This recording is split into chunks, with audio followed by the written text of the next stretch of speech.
What is going on, everyone? Welcome back to TTP Sports, and my goodness. Man, when you see Vince Velasquez get not even start the game, having to be scratched really because of a blister on his finger, feeling I think he said numbness on his right index finger, then you have to send David Hale out there to start the game, so you're basically pitching an entire bullpen game throughout the entire damn thing. And it pretty much went the way you expected it. Actually, David Hill pitched way better than I thought. He only allowed one run. But then after that, it just falls apart. And your offense was completely lifeless. It's an absolute joke on just the cold streaks that this offense goes through. The amount of times this offense strikes out. I know it's an epidemic throughout baseball with the low batting average, teams striking out at an enormous rate. It's frustrating. It's embarrassing. It's a joke. Especially at the rate this team does it. As they lose 6-0 today to the Miami Marlins, and they lose another series to the Miami Marlins. So, foreshadowed that embarrassing effort right there as well. And once again, the series proves you cannot beat the Marlins. Again, the same summary that has been going on for the past few seasons. You can't beat the Marlins. Whether that's at Citizens Bank Park, whether that is in Miami, and you play them again in Miami next week, so I wonder how that's going to go down.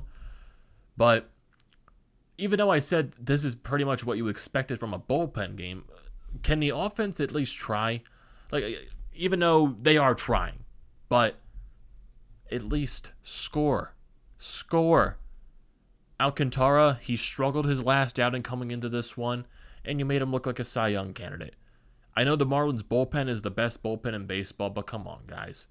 You rocked that bullpen on Tuesday for 7 runs in the 8th inning. I think you can get to the bullpen a little bit. But the bats just completely went dead today. And not having Vince Velasquez start this game, I think definitely it could have been an impact, but you never know what would have happened with Vince Velasquez on the mound because it's a wild card at that point. But it's not good. Not good at all. But like I said, David Hale, for what he did, he went 3 innings. He only allowed 1 run. He pitched pretty solid to start the ball game. His only run was a Miguel Rojas home run to give the Marlins a 1-0 lead in the 3rd inning. But then Matt Moore comes in, allows a 2-run home run to Garrett Cooper in the 4th inning, makes it 3-0 Marlins. Archie Bradley comes in the 6th inning, and he really was not happy with his performance as another run scores. Garrett Cooper triples to make it 4-0 Marlins, and then a bunch of defensive mistakes that continue throughout this entire ball game. Alec Bohm, once again, just not catching balls that should be easy routine plays. For some reason, he is just flat out missing the Marlins, make it 5-0 as Chad Wallach gets an RBI ground out. 7th inning with Archie Bradley still on the mound. Once again, this is another play by Alec Bohm. Ball hit down the corner. He should be able to get this, but no, he overshoots it. Ball goes under his arm, goes into left field, and the Marlins make it 6-0 on that mistake by Alec Bohm. And like I said, the Phillies offense pretty much this entire game was just so lifeless. So lifeless. They barely had any chances. They only had 3 hits this entire ball game. 3 hits. And that's how fast it basically took you to go through that recap, because the Phillies offense was just basically nothing the entire game. Nothing. They barely had any chances. I don't even think they had more than 5 batters come up the plate in 1 inning. I think that was what I saw when I looked throughout the box score. And this game was just flat out boring. It was flat out sad about how you just can't score anything against the Marlins. It's just bad. Bad baseball. It's a joke, and it's really, really frustrating. And now you fall back to the exact 500 mark on the season, now that you are at 22-22 now with this loss to the Marlins. And if you look at the box score for today's ball game, it's just zeros across the board. But let's look at the pitching first. David Hale, like I said, pretty solid outing out of him. What you're going to hopefully expect. Actually, it's not what you're going to expect. He probably exceeded the expectations that you expected out of David Hale. He goes 3 innings, allows 2 hits, 1 earned run, 4 strikeouts, and a home run to Miguel Rojas allowed. He also allowed a walk. Matt Moore pitched 2 innings, allowed 3 hits, 2 earned runs, 1 walk, 2 strikeouts, 1 home run allowed. Archie Bradley with an inning and 2/3, allowed 3 hits, 2 earned runs, 2 walks, 2 strikeouts. And you saw Archie Bradley, after his night was done, going back into the dugout, just slamming his cap, just on the dugout, pissed off, because he's bad. Because, yes, he has to pitch better too, but then you also got the fielding mistakes in the infield by Alec Boehm, and just overall not playing well. Your offense not helping your pitchers out, your pitchers not performing the best to their abilities, and in your defense just being bad. Understand that frustration entirely. Kinsler goes an inning in the third, does a good job there. The last two guys that came in out of the bullpen, Kinsler and Suarez, they pitched pretty good. Suarez went a full inning, did his job. And if you go to the offense, man, just bad. Zeros across the board. Andrew McCutchen goes 0-4 with 3 strikeouts. Odubel Herrera goes 1-for-3. Bryce Harper goes 0-for-3 with a walk and a strikeout. Rhys Hoskins goes 0-for-3 with 2 strikeouts. Brad Miller, he goes 1-for-3 with a walk and a strikeout. Alec Boehm, just a bad night at the plate for him once again. 0-for-4 with 3 strikeouts. Andrew Knapp was 0-for-2 with a walk and a strikeout. Nick Maton 0-for-3 with 2 strikeouts. You had a couple of pinch hitters in there, seriously, you came up to a point where you had Zach Wheeler pinch hitting. He went 0-for-1. Ronald Torreyes had another hit coming off of the bench. Gene Segura had an at-bat as well. He didn't start this game because he was feeling under the weather. Rafael Marchand, he also had a pinch hit appearance in this game. He did not record a hit either. And the Phillies, runners in scoring position, didn't have that many. They were 0-for-4, and they left 6 runners on base. And just bad defensive play. Really bad defensive play. Alec Boehm with the error in the infield. Matt Moore had a pickup attempt. It wasn't good. And a double play attempt that resulted in an error as well. Just errors all around the board for this team. All around the board.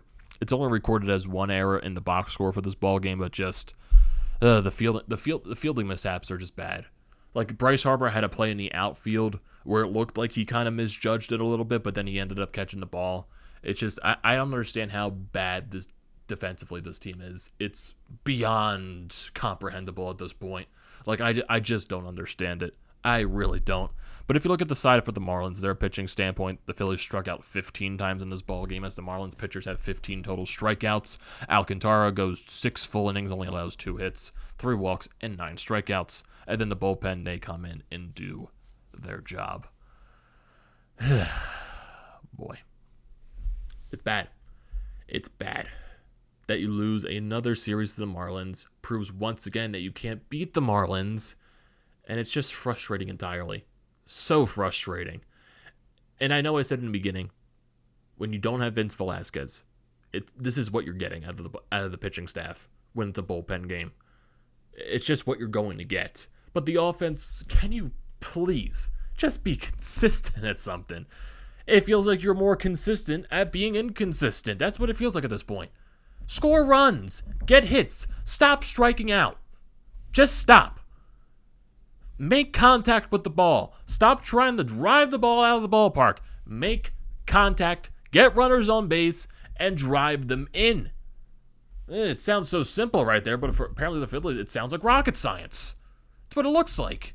They struggle so much. I don't know why they struggle so much to get hits. They struggle so much to get runners on base. They struggle so much to drive the runners in, and they struck out 20 billion times in a game. They strike out way too many times. Way too many. And if you look at the standings right now, Phillies, they're still in second place. Even 500 record, 22-22. They're a game and a half behind the New York Mets. Their run differential is at -10. And it's still weird the Marlins have the only positive run differential in the NL East with a +10. Everyone else is a negative run differential. Still blows my mind that I see that. But you lose this series to the Marlins. And now you got a 3-game set against the Boston Red Sox, who are one of the best teams in the NL East. Yes, they are in first place in the AL East, 26-18. It's going to be a tough matchup for the Phillies. It's going to be. Got Aaron Nola on the bump tomorrow going up against Perez. And honestly, it's not even guaranteed anymore to Aaron Nola to give you a victory. Because the Phillies, I think, this season in both Eflin and Nola starts, I think they're like an even 500. So it's not even guaranteed you're going to get a win from Aaron Nola. You're just not. Regardless if he pitches good or not, because you can't guarantee the offense is going to chip in. Because the offense has just been dead. That's what it is. They go off for 1 game, and then they're cold for 2 or 3 games straight. That's what it's been. And basically what we're seeing right now, it's 500 baseball. This is what the Phillies are going to be the entire season. That's why you saw the Vegas prediction line and going around 80 to 81 wins, even though I think they're going to win a little bit more games than that, it's still around the 500 mark, around 82, 83, 84 wins. That's what you're going to get out of this ball club, and that's what they're playing like right now, a 500 ball club.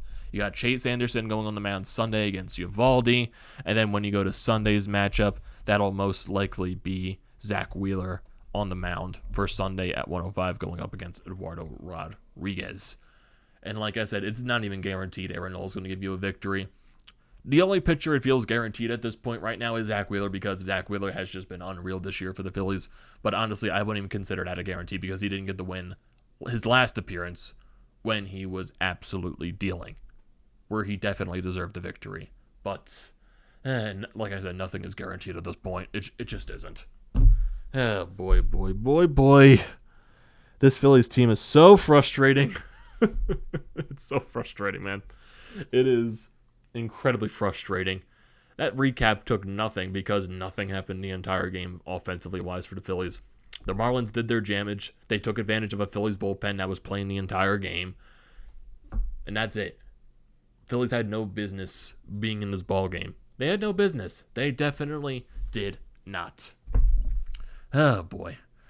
So, I guess if you recall from a couple of videos ago when I said I had something coming up for the next week. So, starting tomorrow for the next 10 days, I almost said games, but for the next 10 days, I'll be going on vacation with my family over to Vegas and Los Angeles. So, we'll be gone from tomorrow to Monday. I think, well, tomorrow we're coming back around, I think, the Sunday before Memorial Day or right on Memorial Day. So, in terms of recap videos, there probably won't be any recap videos for the next 10 days, but I am planning to maybe vlog my trip out there with Vegas and Los Angeles. We'll see how it goes. So maybe I'll do some vlogs. I'll put them up here on the channel so you guys can check out the vacation stuff in Los Angeles and Las Vegas. So maybe that'll be a fun time there. Maybe just something to put the content up on the channel while I'm gone. But like I said, for recaps in terms of that wise, there's not going to be any recaps for the next 10 games. For the next 10 games. I keep saying games. Why am I saying games? It's like I'm going on the road trip for 10 games. No, I'm not. I'm going on vacation for 10 days. I don't know why I can't say days. Man, this Phillies game is completely scrambled my brain, man. This team it's just frying my brain. No wonder why I'm going on vacation. I definitely need it. So, yeah, like I said, maybe I'll post some vlogs on the channel and all of that, but recap-wise, not going to be any recaps until I come back home around Memorial Day. So definitely stay tuned for those vlogs. And also, this has been the first video that I've also posted on the TPL channel. So for people that are also watching on the Painted Lines, definitely subscribe to TTP Sports, where I recap all games, even though for the next 10 days I'm not going to be doing anything like that. But definitely stay tuned for that.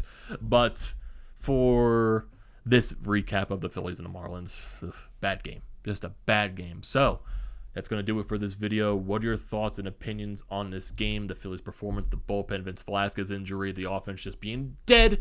I want to hear your thoughts in the comments section as always, so don't forget to leave those down there. Don't forget to drop a like on this video. Don't forget to subscribe here on TTP Sports or the Painted Lines. Check everywhere for the social media handles. They will be in the description below. And for my channel, the link for Florida Podcast merchandise website and the link for Flyers Nitty Gritty, they will be down in the description below as always. And always, just don't forget to like, comment, and subscribe to the channel, everyone. And I will see you next time.